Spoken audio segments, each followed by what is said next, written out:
ትልቅ ክብር ሼክ የሚያደርግ እነሱ መቆም እስኪያቀታቸው ድረስ የሚያንቀጠቅጥ አይነት ክብር የመጣባቸው ራሱን እግዚአብሔርን ሲያመልኩት ነው። እኛ ያልተለወጥንበት ነገር ሰዎችን ሊነካቸው አይችልም።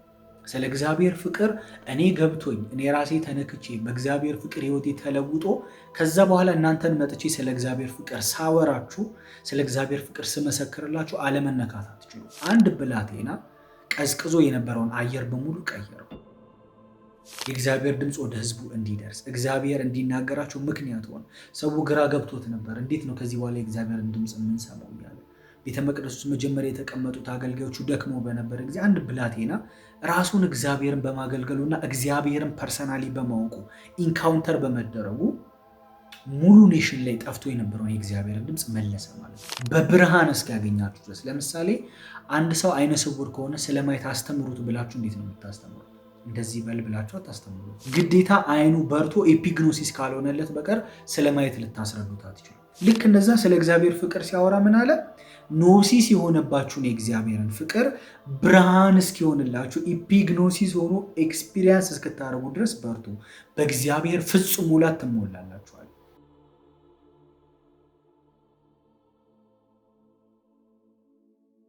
ሰላም፣ እንዴት ናችሁ? ወንድማችሁ ጌታ ያለው ነኝ። ዛሬም ከኔ ጋር አንድ ላይ እግዚአብሔርን ቃል እንካፈላለን። በጣም የምወደውን ሀሳብ ነው የማካፍላችሁ።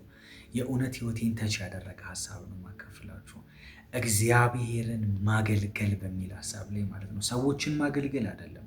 ቸርች ስለሚኖረን የስብከት ጊዜ የዝማሬ ጊዜ አይደለም። ራሳችን ከእግዚአብሔር ጋር ብቻ ሆነን እግዚአብሔርን ስለምናገለግለው አገልግሎት ነው ዛሬ ማስተምራችሁ። ብዙ ሰው በሚያገለግለው አገልግሎት ላይ የእግዚአብሔር ክብር እንዲገለጥ ይፈልጋል። አገልግሎቱ እንዲሰፋ፣ ብዙ ሰዎች እንዲባረኩ ይፈልጋል። የእውነት የአገልግሎት ጥማት አለበት። ነገር ግን እግዚአብሔር በአገልግሎት ላይ እንዲገኝ የሚያደርገው የእግዚአብሔር ክብር እንዲገለጥ፣ የእግዚአብሔር መገኘት እንዲገለጥ የሚያደርገው ትልቁን ፕሪንሲፕል ግን ብዙ ሰው አያውቀውም እና ዛሬ ለየት ያለ ሀሳብ ነው ማስተምራችሁ። እግዚአብሔር ሲጠራን አንድ ነገር በጣም እንድታስተውሉ ፈልጋለሁ። እግዚአብሔር ሲጠራን ዊትነስ እንድንሆን፣ ምስክሮች እንድንሆን ይጠራል። የትኛውም አገልግሎት እግዚአብሔር ሊገኝበት የሚችለው፣ የትኛውም አገልግሎት የእግዚአብሔር ክብር ሊገለጥበት የሚችለው እግዚአብሔር ያደረገላችሁን ነገር ዊትነስ መሆን የምትችሉበት አገልግሎት ሲሆን ነው። መመስከር የምትችሉበት፣ ማሳየት የምትችሉበት አገልግሎት ሲሆን ነው። ለምሳሌ አንድ ሰው የእግዚአብሔር ክብር እንዲገለጥ ከፈለገ መጀመሪያ እሱ ራሱ የእግዚአብሔር ክብር ሊነካውና የእግዚአብሔርን ክብር ኤክስፒሪየንስ ሊያደርግ ያስፈልገዋል።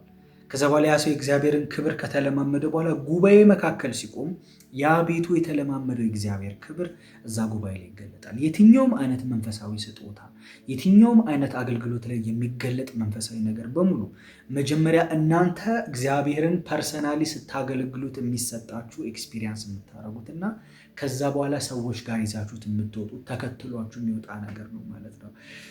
ሃሌሉያ። መጽሐፍ ቅዱስ ላይ እግዚአብሔርን ያገለገሉ ሰዎችን ጭምር የእግዚአብሔር ክብር እንዴት እንደተገለጠ በደንብ አድርገን አብረን እናያለን ማለት ነው። ለመነሻ ያክል ዘዳግም ምዕራፍ 10 ቁጥር 8 ላንብብላችሁ። በዛን ጊዜ የእግዚአብሔርን ቃል ኪዳን ታቦት ይሸከም ዘንድ እሱንም ለማገልገል በእግዚአብሔር ፊት ይቆም ዘንድ በስሙም ይባርክ ዘንድ እግዚአብሔር እስከ ዛሬ ድረስ የሌዊን ነገድ ለየ ይላል። ከሌሎች ህዝቦች ለይቶ እግዚአብሔር እሱን የሚያገለግለውን ነገድ ሲመርጥ የሰጣቸው አንድ አሳይመንት አለ። በእግዚአብሔር ፊት እንዲቆሙና ራሱን እግዚአብሔርን እንዲያገለግሉት፣ ሚኒስተሪንግ ኦንቱ ዘ ሎርድ ማለት ነው። ራሱን እግዚአብሔርን እንዲያገለግሉት፣ ከዛ በኋላ ደግሞ በስሙ ይባርኩ ዘንድ ነው እግዚአብሔር ይህንን ነገድ የለየው ማለት ነው። ስለዚህ አስቀድሞ የሰጣቸው አሳይመንት ራሱን እንዲያገለግሉት ነው። ራሱን እግዚአብሔርን እንዲያገለግሉት ማለት ነው እና ቤተ መቅደስ ውስጥ የሰጣቸው አሳይመንት አለ። ለካህናቱ ዕጣን እንዲያጥኑ፣ መስዋዕት እንዲሰዉ፣ መቅረዙ ላይ ዘይት እንዲጨምሩ፣ ሁልጊዜ እሳቱ እንዲነድ፣ ዘይቱ እንዳይጠፋ ሁልጊዜ እየተከታተሉ መጨመር፣ ሽር ጉድ ማለት እግዚአብሔር የሰጣቸው አሳይመንት አለ እና እግዚአብሔርን ውስጥ ካገለገሉ በኋላ ነው ወጥተው ህዝብ የሚባርኩት፣ ወጥተው ህዝብ የሚያገለግሉት። ሰው የተባለለት የተስፋ ምድር እንዲደርስ፣ እግዚአብሔር ያሰበለት ቦታ እንዲደርስ ከስር ከስር እያገለገሉ እግዚአብሔር መገኘቱ እዛ አካባቢ እንዲኖር፣ እግዚአብሔር አብሯቸው እንዲሆን የሚያደርገውን ነገር የሚያመጡት መጀመሪያ ራሱን እግዚአብሔርን በማገልገል ከዛ ደግሞ ወጥቶ ህዝቡን በማገልገል ነው ማለት ነው። አንደኛ ሳሙኤል ምዕራፍ 3 ላይ እንሂድ። በጣም ትልቅ ነቢይ ያለ መጽሐፍ ቅዱስ ላይ ነቢዩ ሳሙኤል ማለት ነው። የተናገረው ቃል በሙሉ መሬት ላይ ጠብ ማይል የነበረው ነቢዩ ሳሙኤል። ላንብብላችሁ እሱን ታሪክ በጣም የምወደውን ማለት ነው። ምዕራፍ 3 ቁጥር 1 ላይ እንደዚህ ይላል፣ ብላቴናውም ሳሙኤል በኤሊ ፊት እግዚአብሔርን ያገለግል ነበር። ተከታተሉኝ በደንብ። ብላቴናውም ሳሙኤል በኤሊ ፊት እግዚአብሔርን ያገለግል ነበር። በዛም ዘመን የእግዚአብሔር ቃል ብርቅ ነበረ፣ ራእይም አይገለጥም ነበር። በዛም ዘመን እንዲህ ሆነ፣ የኤሊ ዓይኖች ማየት እስኪሳናቸው ድረስ መፍዘዝ ጀምረው ነበረ። ኤሊም በስፍራው ተኝቶ ሳለ የእግዚአብሔር መብራት ገና ሳይጠፋ ሳሙኤል የእግዚአብሔር ታቦት ባለበት በእግዚአብሔር መቅደስ ተኝቶ ሳለ እግዚአብሔር ሳሙኤልን ጠራው ይላል። አሁን በዚህ ጊዜ በደንብ አድርጋችሁ ስሙ። የካህኑ ዓይን ደብዝዞ ነበረ። በጊዜው ፕሮፌቲክ ነገር ጠፍቶ ነበረ። ሰው የእግዚአብሔርን ድምፅ መስማት አቅቶት ነበር። የእግዚአብሔር ቃል አይገለጥም ነበር። ራእይ አልነበረም እና ሙሉ ኔሽኑ ጸጥ ብሎ ነበር። የእግዚአብሔር ድምፅ የለ፣ እግዚአብሔርን የሚሰማ ሰው የለ። ነገር ሁሉ ቀዝቅዟል።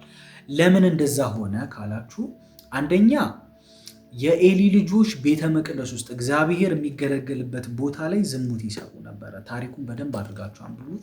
እዛ ቦታ ላይ ዝሙት ይሰራ ነበር። እግዚአብሔርን የማያከብር ነገር ይደረግ ነበር።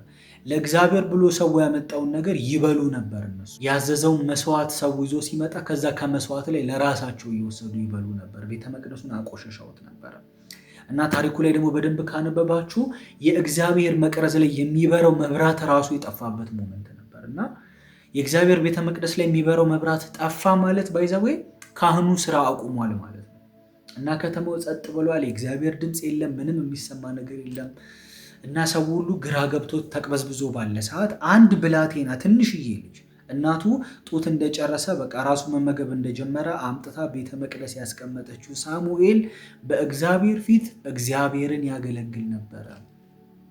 ራሱን እግዚአብሔርን ያገለግል ነበር። ይሄ ልጅ ወጥቶ የሚያገለግለው ህዝብ የለውም። አገልግሎቱን የጀመረው ከየት ነው? ራሱን እግዚአብሔርን ከማገልገል። ከዛ ታቦቱ ጋር እየሄደ ነው የሚተኘው። ከእግዚአብሔር ታቦት የእግዚአብሔር መገኘት ባለበት እዛ ታቦቱ ስር ሆኖ ነው የሚተኘው እና እግዚአብሔር ዋና ካህኑ እያለ ለዚህ ለሕፃን ልጅ ተገለጠለት ማለት ነው እና ገና የእግዚአብሔርን ቃል ስላላወቀ ልጁ ወደ ኤሊ ሮጠ ማለት ነው።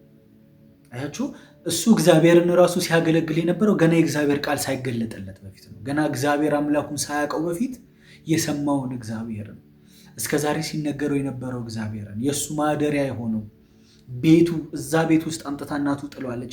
የእግዚአብሔር ቤት ውስጥ ሆኖ እግዚአብሔርን ራሱን ያገለግል ነበር በዛ በትንሽ ዕድሜው ማለት ነው።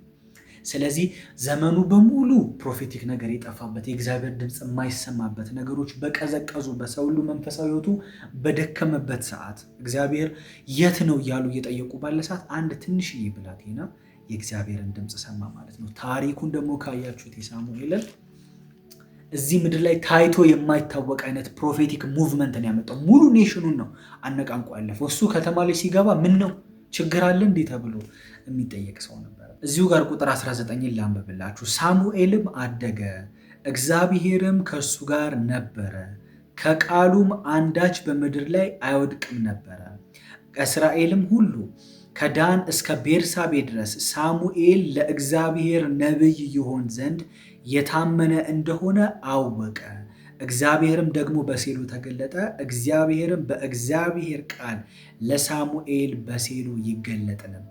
የሳሙኤልም ቃል ለእስራኤል ሁሉ ደረሰ ይላል። ስለዚህ ይሄ ልጅ መጀመሪያ የእግዚአብሔር ነገር ሳይገለጥለት ነበር እግዚአብሔርን ሲያገለግል የነበረው። ነገር ግን በሙሉ ልብ እግዚአብሔርን የሚያገለግል ልጅ ስለነበረ መጀመሪያ የጀመረው ራሱን እግዚአብሔርን ማገልገል ስለነበረ በሙሉ እስራኤል ከዳን እስከ ቤርሳቤ ድረስ ይሄ ልጅ እግዚአብሔር ነቢይ አድርጎ እንደጠራው ሁሉም ሰው አወቀ እና የሚናገረው ነገር በሙሉ መሬት ላይ ጠብ ማትል እንደተናገረው የሚሆንለት የእግዚአብሔር ነቢይ ሆነ ማለት ነው። አንድ ብላቴና ቀዝቅዞ የነበረውን አየር በሙሉ ቀየረው። የእግዚአብሔር ድምፅ ወደ ህዝቡ እንዲደርስ እግዚአብሔር እንዲናገራቸው ምክንያት ሆነ። ሰው ግራ ገብቶት ነበር። እንዴት ነው ከዚህ በኋላ የእግዚአብሔርን ድምፅ የምንሰማው እያለ ቤተ መቅደስ ውስጥ መጀመሪያ የተቀመጡት አገልጋዮቹ ደክመው በነበረ ጊዜ አንድ ብላቴና ራሱን እግዚአብሔርን በማገልገሉና እግዚአብሔርን ፐርሰናሊ በማወቁ ኢንካውንተር በመደረጉ ሙሉ ኔሽን ላይ ጠፍቶ የነበረውን የእግዚአብሔርን ድምፅ መለሰ ማለት ነው። ሙሉ ከተማው የእግዚአብሔር አገልጋይ እንደሆነ ሰማ። ራሱ አይደለም ፕሮሞሽን ያሰራው። እኔ እንትን ነኝ በየእንትኑ ገብቶ በቃ እኔ አገልጋይ ነኝ፣ እኔ እንደዚህ ነኝ፣ እባካችሁ እንዲያርጉልኝ እንዲበሉኝ ብሎ አይደለም። እሱ የእግዚአብሔር አገልጋይ እንደሆነ የሚናገረው ነገር በሙሉ ጠብ እንደማይል ህዝቡ ሁሉ አወቀ ማለት ነው። ከዛ በኋላ ታሪኩ ላይ ታውቁታላችሁ። ወደ ከተማ ከገባ ሳሙኤል ምን ነው ችግር ተፈጠረ እንዴ? እንዳለ ተሰብስበው ችግር አለ እንዴ? እግዚአብሔር የሆነ ያለ ነገር አለ የሚሉት የሚፈሩት ሰው ሆነ ማለት ነው። ሙሉ አየሩን ቀየረው ማለት ነው። አንድ ብላቴና አያችሁ፣ መጀመሪያ የሚቀድመው እግዚአብሔርን ሰርቭ ማድረግ ነው፣ እግዚአብሔርን ማገልገል ነው። ብዙዎቻችን ዊትነስ እየሆነን አይደለም፣ የማናውቀውን እግዚአብሔር ነው እየወጣን ለሰዎች የምንናገረው። ከዛ ደግሞ ፍሩት እንጠብቃለን። ብዙ ሰው አሁን እኔን ራሱ ቲክቶክ ላይ የሚጠይቁን ጥያቄ አለ። እንዴት ነው የተሰጠኝን ጸጋ ማወቅ የምችለው? እንዴት ነው እግዚአብሔር እንደ ጠራኝ ማወቅ የምችለው? በምን ኤሪያስ ነው የጠራኝ ብለው ይጠይቁኛል። ይህን መጠየቅ ያለባችሁ ራሱን እግዚአብሔር ነው። የሆነ ሰንባዲ መጥቶ አንተ የምታገለግለው በዚህ ነው ስላለ ብቻ አገልግሎት ወጥቶ አይጀመርም። በመጀመሪያ ራሱ እግዚአብሔርን መስማት የማትችሉ ከሆነ የእግዚአብሔርን ሀሳብ ከሰው ለመስማት እየሞከራችሁ ከሆነ ለአገልግሎት ኳሊፋይ አይደላችሁም ማለት ነው። ስለ ጸጋችሁ ስለ ጥሪያችሁ ለማወቅ ራሱ እግዚአብሔር ነው እናንተ መናገር ያለበት። ከእግዚአብሔር ጋር ፌሎሺፕ እያደረጋችሁ አብራችሁት ጊዜ እያሳለፋችሁ ድምፁን መስማት ጀምራችሁ እግዚአብሔር እናንተን መናገር ጀምሮ ከዛ በኋላ በዛው በሚናገረው ድምፅ በዛው በለመዳችሁት የእግዚአብሔር ድምፅ ምን እንደምታገለግሉ ራሱ እግዚአብሔር ይናገራችኋል። ከዛ በኋላ ወጥታችሁ ማገልገል ትችላላችሁ። ከዛ በኋላ የምታገለግሉት አገልግሎት መሪው እግዚአብሔር ነው ማለት ነው። አሁን አስቡት፣ የሆነ አገልግሎት ሰንባዲ በዚህ ነው የምታገለግሉት ብሏችሁ ከጀመራችሁ በኋላ ዳይሬክሽን ስትፈልጉ፣ ምሪት ስትፈልጉ እንዴት ነው የምታደርጉት? እዛው ሰው ጋር ያንን ጸጋ የነገራችሁ ሰው ጋር ሄዳችሁ ነው ምሪት የምትቀበሉት ነው። የአገልግሎታችሁ አስተዳዳሪ ምን ማድረግ እንዳለባችሁ፣ ምን ማገልገል እንዳለባችሁ፣ እንዴት ማገልገል እንዳለባችሁ መናገር ያለበት እግዚአብሔር ነው። እሱን ደግሞ ለማወቅ የእግዚአብሔርን ድምፅ መስማት ይጠበቅባችኋል። የእግዚአብሔርን ድምፅ ለመስማት ደግሞ ከእግዚአብሔር ጋር ህብረት ያስፈልጋል። ራሱን እግዚአብሔርን እያገለገላችሁ እግዚአብሔርን እያመለካችሁ ለእግዚአብሔር እያጠናችሁ ነፍሳችሁን እያፈሰሳችሁ ራሱን እግዚአብሔርን ሰርቭ ስታደርጉት እዛ ውስጥ ነው የአገልግሎት ጥሪያችሁን ዲስከቨር ማድረግ የምትችሉት፣ በምን እንደምታገለግሉ ማወቅ የምትችሉት ማለት ነው። መጽሐፍ ቅዱስ ላይ ሁለተኛ ዜና ላይ እንሂድ። ሁለተኛ ዜና 5:12 ላይ እንደዚህ ይላል፣ በዛም የነበሩት ካህናት ሁሉ። እዚህ ጋር እግዚአብሔርን በምን እንደምናገለግለው ነው ማሳያችሁ። እንዴት ነው እግዚአብሔር የምናገለግለው የሚለው፣ ከዛ ደግሞ የእግዚአብሔር ክብር እንዴት እንደሚገለጥ ማለት ነው። በዛም የነበሩት ካህናት ሁሉ ተቀድሰው ነበር፣ በሰሞናቸውም አልተከፈሉም ነበር። መዘምራንም የነበሩት ሌዋውያን ሁሉ አሳፍና ኤማን ኤዶታምም ልጆቻቸውም ወንድሞቻቸውም ጥሩ በፍታ ለብሰው ጸናጽል፣ በገና፣ መሰንቆም እየመቱ በመሰዊያው አጠገብ በምስራቅ በኩል ቆመው ነበር። ከነሱም ጋር 120 ካህናት መለከት ይነፉ ነበር።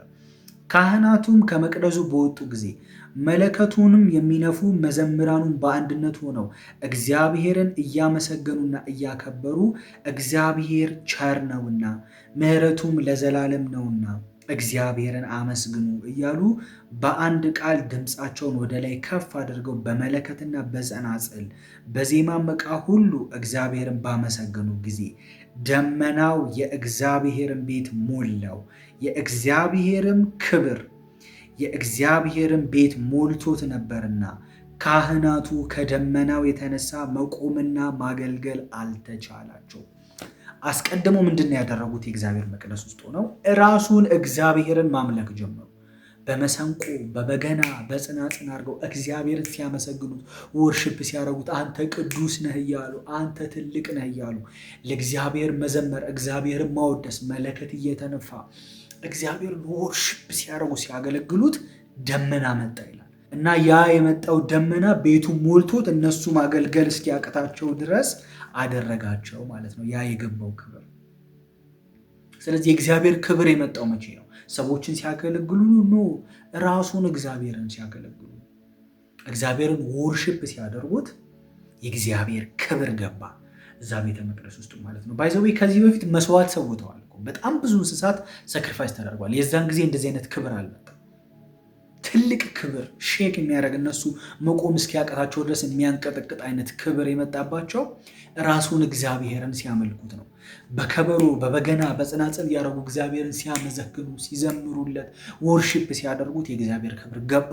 ያን ክብር መቋቋም አቃታቸው ይላል። ስለዚህ በአገልግሎታችን በህይወታችን የእግዚአብሔር ክብር እንዲመጣ መጀመሪያ ምንድን ነው መደረግ ያለበት? ራሱን እግዚአብሔርን ማምለክ፣ ራሱን እግዚአብሔርን ማገልገል ነው ማለት ነው። አያችሁ፣ እኛ ኤክስፒሪየንስ ያላደረግነው ነገር ሰዎችን ሊነካቸው አይችልም። እኛ ያልተለወጥንበት ነገር ሰዎችን ሊነካቸው አይችልም። ስለ እግዚአብሔር ፍቅር እኔ ገብቶኝ እኔ ራሴ ተነክቼ በእግዚአብሔር ፍቅር ህይወቴ ተለውጦ ከዛ በኋላ እናንተን መጥቼ ስለ እግዚአብሔር ፍቅር ሳወራችሁ፣ ስለ እግዚአብሔር ፍቅር ስመሰክርላችሁ አለመነካት አትችሉም። ኤፌሶን ላይ ሲናገር እንደዚህ ይላል፣ የክርስቶስ ፍቅር ስፋቱና ርዝመቱ ከፍታውና ጥልቅነቱ ምን ያህል እንደሆነ ከመታወቅ የሚያልፈውን የእሱን ፍቅር ለማወቅ ትበረቱ ዘንድ እስከ እግዚአብሔርም ፍጹም ሙላት ደርሳችሁ ትሞሉ ዘንድ ይላል። መጀመሪያ ምን አድርጉት አለ? ከመታወቅ የሚያልፈውን እወቁት። ምን ማለት ነው? ከመታወቅ የሚያልፈውን እወቁት ማለት ምን ማለት ነው? ምን ማለት ነው? ከመታወቅ የሚያልፍ ከሆነ እንዴት ነው ለማወቅ መበረታው? እዚህ ክፍል ላይ አማርኛው ለማወቅ ብሎ የሚያስቀምጠው ከመታወቅ የሚያልፈውን እወቁት ብሎ የሚያስቀምጠው፣ ግሪከኛው ላይ ስትሄዱ ኖሲስ እና ኢፒግኖሲስ ብሎ ነው የሚያስቀምጠው። ኖሲስ የሆነውን የእግዚአብሔርን ፍቅር which is ኖሲስ ማለት በኢንፎርሜሽን ደረጃ የሚታወቅ እውቀት ማለት ነው። እግዚአብሔር ይወድሃል ብዬ አሁን በኢንፎርሜሽን ያስያዝኩ እውቀት፣ ያንን እውቀት በኖሲስ ደረጃ የምታውቁትን እውቀት ኢፒግኖሲስ እስኪሆንላችሁ ድረስ ማለት ነው። በርቱ የሚለው እሱ ነው። በብርሃን እስኪያገኛችሁ ድረስ። ለምሳሌ አንድ ሰው አይነ ስውር ከሆነ ስለማየት አስተምሩት ብላችሁ እንዴት ነው የምታስተምሩት? እንደዚህ በል ብላችሁ አታስተምሩት። ግዴታ አይኑ በርቶ ኤፒግኖሲስ ካልሆነለት በቀር ስለማየት ልታስረዱት አትችሉም። ልክ እንደዛ ስለ እግዚአብሔር ፍቅር ሲያወራ ምን አለ? ኖሲስ የሆነባችሁን የእግዚአብሔርን ፍቅር ብርሃን እስኪሆንላችሁ ኢፒግኖሲስ ሆኖ ኤክስፒሪየንስ እስክታደርጉ ድረስ በርቱ፣ በእግዚአብሔር ፍጹም ሙላት ትሞላላችኋል። ለዚህ መጀመሪያ የቀደመው የትኛው ነው? ፐርሰናሊ እንደ ኖሲስ በኢንፎርሜሽን የምናውቀውን እውቀት ኢፒግኖሲስ ሲሆንልን ልባችን ላይ ሲበራ ያኔ እስከ እግዚአብሔር ፍጹም ሙላት ደርሰን እንሞላለን። በዛ ሙላት ሆነ ሌሎችን ስለ እግዚአብሔር ፍቅር ስናወራቸው ኢፒግኖሲስ እንዲሆንላቸው ነው የምናደርጋቸው። ሃሌሉያ! ሲበራላቸው እነሱም እስከ እግዚአብሔር ፍጹም ሙላት ድረስ እንዲሞሉ ማለት ነው። መጽሐፍ ቅዱስ ላይ ጳውሎስ ሐዋርያት ሥራ ምዕራፍ 13 ላንብብላችሁ። ብዙዎቻችን የምናስበው ጳውሎስ ተጠራ ሲባል ደማስቆ ላይ ነው አይደል የምናስበው? ደማስቆ እግዚአብሔር የነገረው ቦታ ነው። እግዚአብሔር እሱን የለየው ቦታ፣ ከክፉ መንገድ ያስቆመው ቦታ ነው። መቼ ነው እግዚአብሔር ለአገልግሎት የላከው? መቼ ነው እግዚአብሔር አገልግል ብሎ የላከው? መቼ ነው? ሐዋርያት ሥራ ምዕራፍ 13 ላይ ማለት ነው። ከኔ ጋር ናችሁ?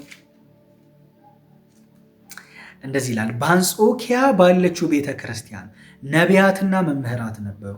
እነርሱም በርናባስ፣ ኔጌር የተባለው ስምዖንም፣ የቀሬናዊው ሉክዮስም፣ የአራተኛው ክፍል ገዥ የሄሮድስም ባለመዋል ምናሄ፣ ሳውልም ነበሩ። ሳውል ማለት ጳውሎስን ማለት ነው። እነዚህም ጌታን ሲያመልኩና ሲጾሙ መንፈስ ቅዱስ በርናባስና ሳውልን ለጠራዋቸው ሥራ ለዩልኝ አለ። በዛን ጊዜም ከጾሙ ከጸለዩም በኋላ እጃቸውንም ጫኑባቸው፣ አሰናበቷቸው ይላል። መቼ ነው ለአገልግሎት ሂድ ተብሎ የተላከው? ጳውሎስ ኢንካውንተር ያገኘው ቀን አይደለም። ወዲያው ሂድ ለአገልግሎት ብሎ አላከው። አብሮ እየጸለየ እግዚአብሔርን እያመለከ ወርሺፕ እያደረገ ፐርሰናሊ እግዚአብሔርን እያመለከ ሃሌሉያ፣ ፐርሰናሊ እግዚአብሔርን እያመለከ በነበረ ሰዓት ነው ጳውሎስ እግዚአብሔር መጣና ለዩልኝ፣ እሱንና በርናባስን አሁን ለዩልኝ፣ ወጥተው ደግሞ እንዲያገለግሉ ያለ። ስለዚህ ጳውሎስ አገልግሎቱ የጀመረው ደማስቆ ላይ አይደለም ማለት ነው። ጳውሎስ አገልግል ተብሎ የተሸኘው እዚህ ሐዋርያት ሥራ ምዕራፍ 13 ላይ ሲያገለግለው ራሱ እግዚአብሔርን ፐርሰናሊ ሲያመልከው ወርሺፕ ሲያደርገው ለእግዚአብሔር ሲያጠን ራሱ እግዚአብሔርን ቁጭ ብሎ ሲያገለግል እዛ በተሞላው ነገር ልክ የዛች ቀን ላይ እግዚአብሔር አየው ነበር፣ አሁን ውጣና ማገልገል ትችላለህ አለው ማለት ነው። ስለዚህ የትኛው ነው የቀደመው? መጀመሪያ እግዚአብሔርን ማገልገል እግዚአብሔርን ማወቅ ነው ማለት ነው። ስለዚህ በሕይወታችሁ ዛሬ አንድ ነገር እንድታረጉ ላበረታታችሁ። ትክክለኛ አገልግሎት የሚሆነው እግዚአብሔር የሚቆጥረው ሰዎች የሚቀየሩበት አገልግሎት የሚሆነው እናንተ እግዚአብሔርን አውቃችሁት ከዛ ለሰዎች ለማሳወቅ ስትሞክሩ ነው። የዛን ጊዜ ድራማ መስራት አይጠበቅባችሁም። እግዚአብሔርን አገልግላችሁ ካወቃችሁት በኋላ ድራማ ሰሪዎች አትሆኑ። ሻሎም ሻሎም ሻሎም እባካችሁ አንዴ ስሙኝ እያላችሁ አይደለም። በቃ ራሳችሁን ሆናችሁ ቀለል ብላችሁ ሲምፕል ሆናችሁ እግዚአብሔር ሪፕሬዘንት ታደርጋላችሁ። የምትናገሩት ነገር በሙሉ የሰው ልብ ውስጥ ይገባል። የሰው አይምሮ ውስጥ የሚገባ ነገር ነው የሚሆነው ማለት ነው። የምትናገሩት ነገር በሙሉ ሰዎችን ትራንስፎርም የሚያደርግ የሚቀይር ይሆናል። የሰዎች ህይወት የሚቀየርበት እናንተን ከሰሙ በኋላ እናንተን ካገኙ በኋላ አገልግሎታችሁን ከተካፈሉ በኋላ ላይፋቸው ቶታሊ የብርሃን ይሆናል፣ የኢፒግኖሲስ ይሆናል ማለት ነው። እሱ ነው ትክክለኛ አገልግሎት። ለዛ ነው ሲናገር ምን አለ ዮሐንስ? እኛ ግን አለ ያየነው የዳሰስነው ጆሮአችን የሰማውን የምንመሰክርላችሁ። እንዲሁ በኢንፎርሜሽን የምናውቀውን ነገር አይደለም። ፐርሰናሊ ከእሱ ጋር ጊዜ ያሳልፈናል። ለዛ እኮ ነው ጌታ ምን አደረጋቸው? መጀመሪያ አብረውት እንዲኖሩ ቀጥሎም ለመስበክ ይልካቸው ዘንድ ሐዋርያቱን ይዞ ወደ ተራራ ወሰዳቸው ይላል። መጀመሪያ አብረውት እንዲኖሩ ከእሱ ጋር ጊዜ እንዲያሳልፉ ብርሃኑ እንዲያገኛቸው ስለ እግዚአብሔር ቃል ሊያስተምራቸው ከእሱ ጋር ጊዜ እንዲያሳልፉ ወሰዳቸው እና ከዛ በኋላ ሐዋርያት ስራ ላይ ጥቅጥቅ አድርጎ የሞላቸው ልጆቹን መንፈስ ቅዱስን እንዲሞሉ አደረገና መንፈስ ቅዱስ በላያቸው ላይ ከመጣ በኋላ ወጥተው ማገልገል ጀመሩ ማለት ነው። መጀመሪያ ከእሱ ጋር ስለኖሩ ጊዜ ስላሳለፉ ማለት ነው። ስለዚህ የምታገለግሉት አገልግሎት ተቀባይነት የሚኖረው መጀመሪያ እግዚአብሔርን ፐርሰናሊ የምታውቁት ከሆነ፣ ፐርሰናሊ ከእግዚአብሔር ጋር ጊዜ የምታሳልፉ ከሆነ፣ እግዚአብሔርን የምታከብሩት ከሆነ፣ እግዚአብሔርን የምታገለግሉት ከሆነ ነው ቀጥሎ ፍሩትፉል የሆነ አገልግሎት ማገልገል የምትችሉት፣ ጌታም የሚደሰትበትን ነገር ማድረግ የምትችሉ። ስለዚህ ጥሩ ነው። ለአገልግሎት ያለን ፓሽን በጣም ጥሩ ነው። ለማገልገል መፈለጋችን ጥሩ ነው። እሱ ላይ ግን ትክክለኛ ባላንስ ማድረግ የምንችለው መጀመሪያ እሱን ከማገልገል ስንጀምር ነው። መጀመሪያ ራሱን እግዚአብሔርን ታገለግሉታላችሁ። ራሱን እግዚአብሔርን ካገለገላችሁት በኋላ እግዚአብሔር ይሞላችኋል፣ ያስታጥቃችኋል። ያን የተሞላችሁትን ነገር ያን አንደርስታንድ ያደረጋችሁትን ነገር ለሰው ትወጡና ቴስቲፋይ ታደርጋላችሁ ማለት ነው። እግዚአብሔር አምላክ ይህን ነገር ዛሬ እንድትጀምሩ፣ ከእግዚአብሔር ጋር ጊዜ ማሳለፍ እንድትጀምሩ፣ ራሱን እግዚአብሔርን ማገልገል እንድትጀምሩ ጸጋ እንዲያበዛላችሁ፣ ጸጋ እንዲያበዛልኝ አብረን እንጸልይ። እግዚአብሔር አባታችን ሆይ በጌታ በኢየሱስ ክርስቶስም ስለ ቃልህ እናመሰግናለን። ጌታ እግዚአብሔር ሆይ አንተን ማገልገል እንፈልጋለን። እግዚአብሔር አምላክ ሆይ ከአንተ ጋር ጊዜ ማሳለፍ እንፈልጋለን። በእቅፍ መሆን እንፈልጋለን። አንተን መጀመሪያ ማወቅ እንፈልጋለን። ጌታ ሆይ አንተን አውቀንህ በአንተ ተነክተን ጌታ ሆይ በአንተ ተሞልተን ጌታ ሆይ ከዛ ደግሞ ወጥተን ለሌሎች መትረፍ እንድንችል የሰጠንን ታለንት ጌታ ሆይ አትርፈንበት አንተ ታማኝ መልካም በጎ ባሪያ መባል ጌታ ሆይ እንፈልጋለን። ለዛ የሚያበቃን ነገር የምንታጠቅበት ለዛ የምንሞላበትን እግዚአብሔር አምላክ ሆይ አንተን ማገልገልን በሕይወታችን ላይ እንድታበዛልን በጌታ በኢየሱስ ስም እንጸልያለን። እግዚአብሔር አምላክ ሆይ በመገኘት ከዚህ ቀን ጀምሮ ይህን እየሰሙ ላሉ ተስማምተው እየጸለዩ ላሉ ሰዎች ጌታ ሆይ ከዚህ ቀን ጀምሮ በመገኘት ቤታቸውን እንድትጎበኝ፣ በመገኘት የጸሎት ስፍራቸውን እንድትጎበኝ፣ በመገኘት ልባቸውን እንድትነካ በጌታ በኢየሱስ ስም ጸልያለሁ። ጌታ ሆይ እንደ ማርታ በአገልግሎት ባክነው ላሉ አገልግሎት ላይ ብቻ ፎከስ አድርገው ላሉ ከአንተ ጋር ያላቸውን ፌሎሺፕ እግዚአብሔር አምላክ ሆይ ለጣሉ ሰዎች በጌታ በኢየሱስ ክርስቶስ ህብረታቸውን የሚያድሱበትን ኃይል ዛሬ በጌታ በኢየሱስ ክርስቶስ እንድትጨምርላቸውን ይጸልያለሁ። ለእኔ ለባሪያ ይህን እየሰሙ ላሉ ሰዎች ጌታ ሆይ በጌታ በኢየሱስ ክርስቶስ ፌሎሺፓችን እንዲታደስ ከአንተ ጋር ያለን ህብረት እንዲታደስ አንተን ፐርሰናሊ ማገልገል እንድንችል የአንተን ድምፅ መስማት እንድንችል በኢየሱስ ስም እንጸልያለን። በዚህ ሲዝን እግዚአብሔር አምላክ የአንተን ድምፅ ወደ ትውልድ የሚያመጣ ያንተን ኃይል ወደዚህ ትውልድ የሚያመጣ እግዚአብሔር አምላክ ሆይ የሰማይን በረከት የሰማይን ኃይል ወደ ምድር አቬለብል የሚያደርግ ሰው እንድታደርገኝ የምናደርግ ሰዎች እንድታደርገን ጌታ ሆይ በጌታ በኢየሱስ ክርስቶስ ስም እንጸልያለን። ቃልህ ጌታ ሆይ በልባችን ላይ በጌታ በኢየሱስ ክርስቶስ ስም ፍሬ ማፍራት እንዲችል በኢየሱስ ስም እጸልያለሁ። ፍሬ ማፍራት እንድንችል ጌታ ሆይ ፍሬ ማፍራት እንዲችል ጌታ ሆይ ሰምተነው ሌሰን አድርገነው መውሰድ ብቻ አይደለም። ከዚህ ቀን ጀምሮ መሰዊያችን እንዲታደስ፣ ከዚህ ቀን ጀምሮ ካንተ ጋር ያለን ፌሎሺፕ እንዲታደስ፣ ከዚህ ቀን ጀምሮ ጌታ አምላክ ሆይ ካንተ ጋር መቆየት አንተን ማገልገል እንዲሆንልን በጌታ በኢየሱስ ክርስቶስ እንድታገዘን ጸልያለሁ። ጌታ ሆይ በችግር ውስጥ ያሉ ሰዎች ቢኖሩ፣ በህመም ውስጥ ያሉ ሰዎች፣ ግራ በመጋባት ውስጥ ዲፕሬሽን ውስጥ ያሉ ሰዎች ቢኖሩ ጌታ ሆይ ይሄ መገኘት ይሄ ፕሬዘንስ አሁን ልባቸውን ይንካ ጌታ ሆይ አሁን የደስታ መንፈስ ያገኛቸው፣ አሁን የደስታ መንፈስ ያገኛቸው፣ አሁን ያንተ ኃይል ያንተ ፕሬዘንስ ያንተ መገኘት ጌታ ሆይ ያንተ ሀልቦት ያገኛቸው ጌታ ሆይ በጌታ በኢየሱስ ስም እግዚአብሔር አምላክ ሆይ ሕይወት የሆነ ቃል በመንፈሳችን ላይ ስለተላከልን እናመሰግናለን። ቃልህ በሕይወታችን ስለሚያፈራ ነገ እግዚአብሔር አምላክ ሆይ አንተን አገልግለን ሌሎችን የምናገለግል ስለምንሆን እናመሰግናለን። ጌታ ሆይ እንወድሃለን፣ እናከብረሃለን። በጌታ በኢየሱስ ክርስቶስ ስም ጸለይ፣ አሜን። ተባረኩ። ጌታ ኢየሱስ ይባርካችሁ። እንደዚህ እንግዲህ ቀለል ባለ መልኩ አብረን የእግዚአብሔርን ቃል እንካፈላለን። በጣም እንደተባረካችሁ አምናለሁ። እንደዚህ ጌታ በረዳኝ አቅም ቪዲዮዎችን እየሰራው ለቅላችኋለሁ። እንግዲህ ይህንን ቪዲዮ መስማት አለበት ብላችሁ ለምታምኑ ሰው ሁሉ ሼር አድርጉ። ዩቲዩብ ላይ ብዙ እንቅስቃሴ ስለሌለን ላይክ ማድረጋችሁ፣ ኮመንት ማድረጋችሁ የበለጠ ቪዲዮን ያግዛል። በጣም ተባረኩ። በጣም ነው የምወዳችሁ።